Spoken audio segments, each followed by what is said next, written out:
Hello বন্ধুরা, একটা সকাল সকাল মিনি ব্লগ নিয়ে চলে এলাম। তো তারপর সকালবেলা জলখাবারটা খেয়ে নিলাম। দেখতেই পাচ্ছি, আমি সেই বলছিলাম না, সে বাচ্চা দিয়েছে নিজের কুকুরগুলো, দেখতেই পাচ্ছি কত কিউট লাগছে। আমি আদর করতে গেছি, কিন্তু এই কুকুরটা আমার খুব ভালো লেগেছে, মানে এই বাচ্চা কুকুরটা। তো দেখতেই পাচ্ছি আমি আদর করছিও না, আর যতবার আদর করছি আমাদের ঘরের সামনে এসে বসছিল, তাই জন্য আমি বারবার করে যাচ্ছিলাম।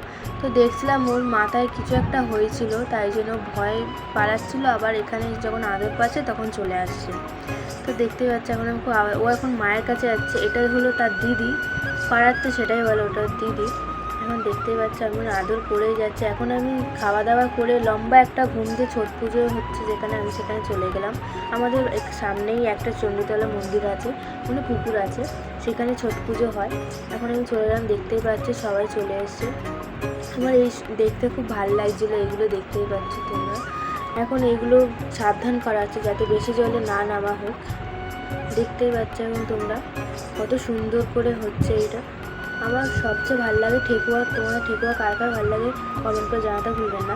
এখন আমি জুতো খুলে চলে যাচ্ছি চণ্ডীতলা মন্দিরে প্রবেশ করতে। চলে এসেছি। এখানে জগদ্ধাত্রী প্যান্ডেলও হয়েছিল, দেখতে পাচ্ছি। এখানে হয়েছিল যে থিমটা হয়েছিল গাছ লাগিয়ে, আমাদের বোঝাতে চেয়েছে যে গাছ লাগিয়ে কতজনের প্রাণ বাঁচতে চায়। তো দেখতেই পাচ্ছি আমরা, এটা আমাদের পাড়ার মধ্যে হয়েছে। পাড়ার মধ্যে বলতে সামনে একটা, সে বলছিলাম না চণ্ডীতলা মন্দির আছে, সেই মন্দিরের ওখানেই হয়েছে জগদ্ধাত্রী প্যান্ডেলটা। আমার তো এই প্যান্ডেলটা খুব সুন্দর লেগেছে। এখন তোমরাও দেখে নাও প্যান্ডেলটা কীরকম লাগছে। আর ঠাকুরের মূর্তিটাও খুব ভালো লাগছিলো।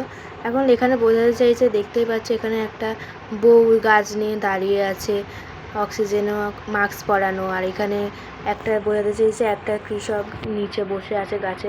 আর এখানে না কিরকম ডায়েরিও দিচ্ছিলো। কমেন্ট শেয়ার করতে ভুলো, টাটা।